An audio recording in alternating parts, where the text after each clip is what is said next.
right now, the Democratic candidates are facing off in two of the most important primaries for the nomination.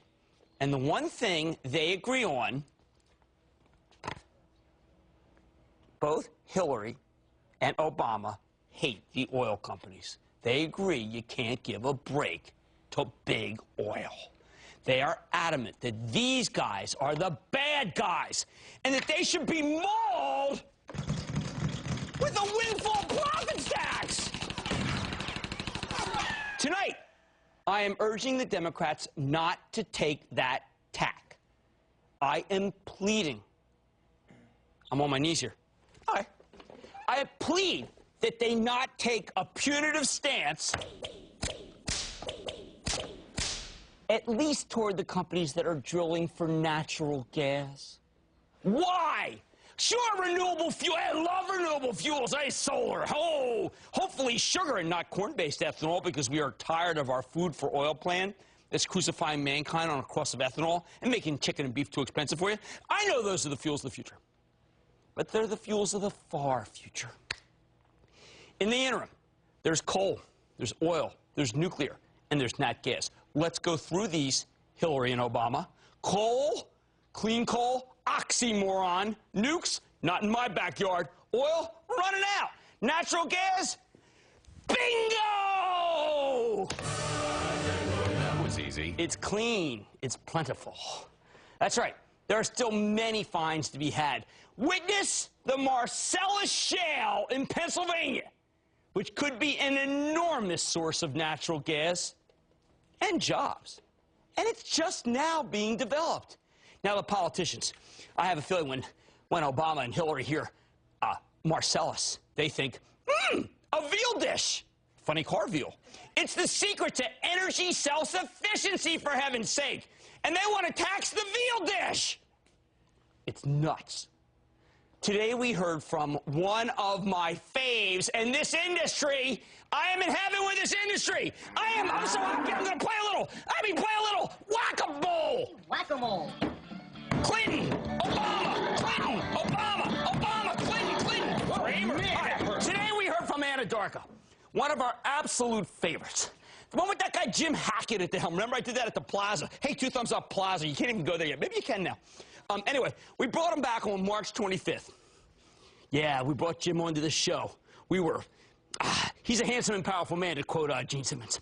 The stock was at $63, and we said this one was a must-buy because it is the year of natural gas. Now the stock is up $11.51. Told ya! We're 18% after reporting a monster quarter after the bell yesterday. I mean, they're drilling everywhere! I think this $74 stock can go to 118 months, extending the year of natural gas right into 2009.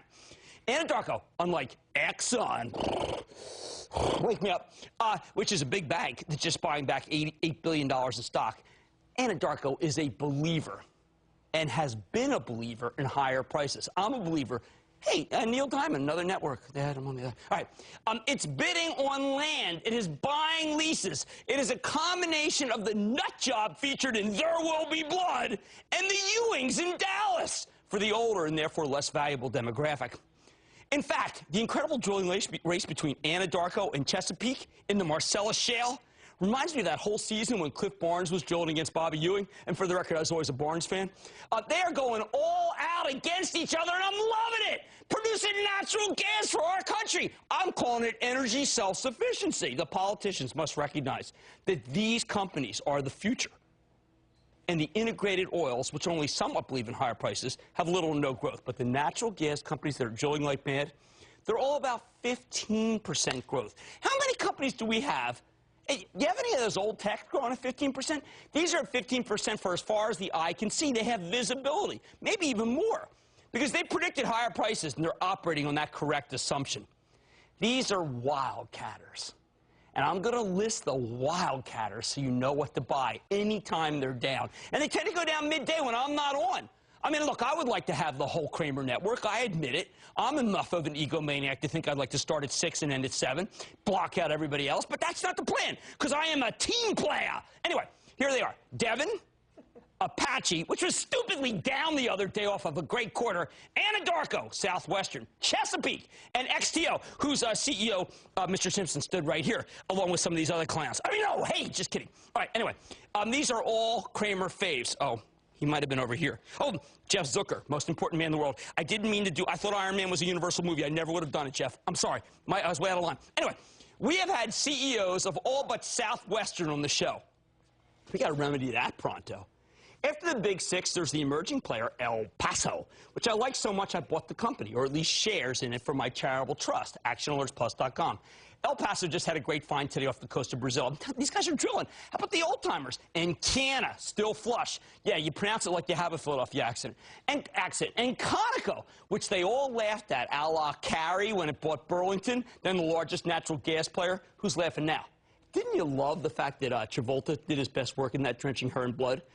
How about Ultra Petroleum, UPL, after the bell with a monster good beat? And don't forget Neighbors and Halliburton as domestic drilling land plays for nat gas. Anadarko said today that rates are going up.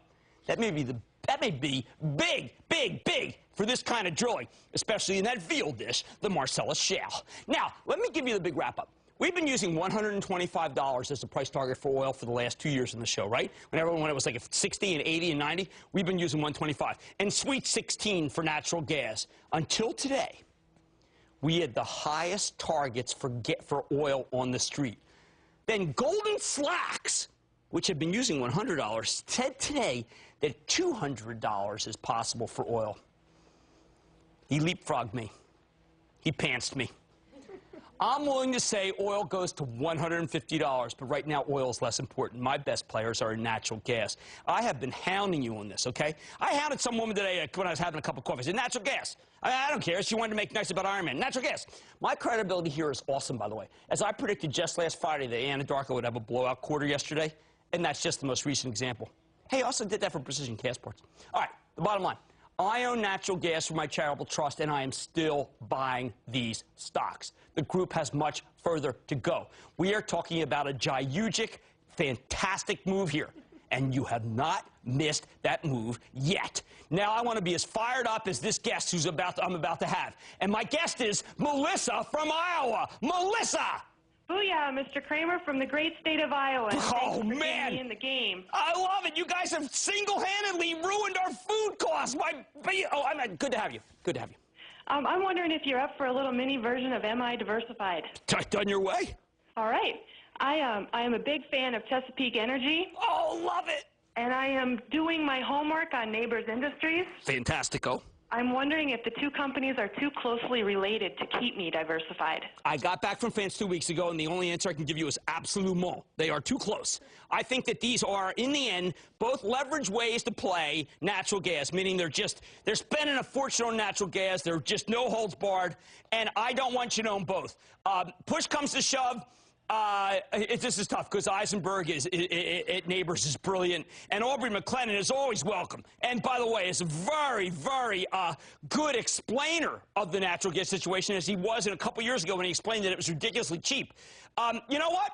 It's 6 or half dozen. If you like drilling, it's going to be Neighbors. If you like nat gas, it's going to be Chesapeake. It's your call. I would probably, at this price, favor Chesapeake. May I go to Ryan in, natural gas, the heartland, Oklahoma. Ryan.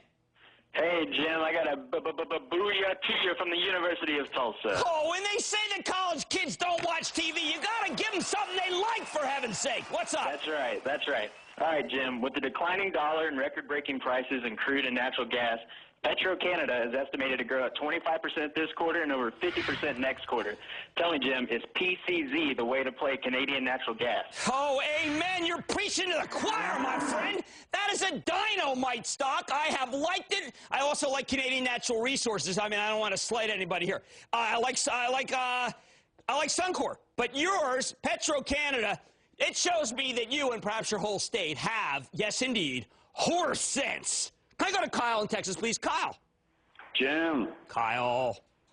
Big Texas booyah to you. Oh, man. Cookie booyah back at you.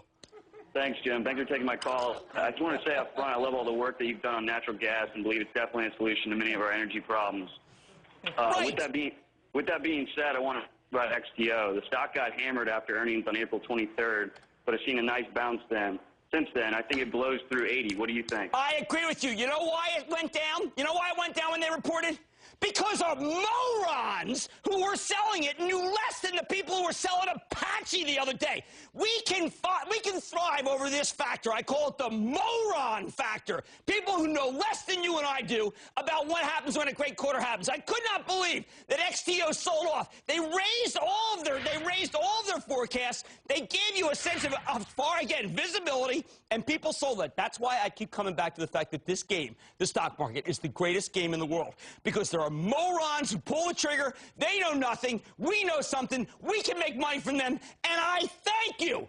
I thank you for playing an XTO, which I own for my channel trust, and I think goes much higher. I like their price target. This is the year of natural gas, and my wildcatters, everybody but Barnes and Ewan, are going much higher. Stay with Cramer.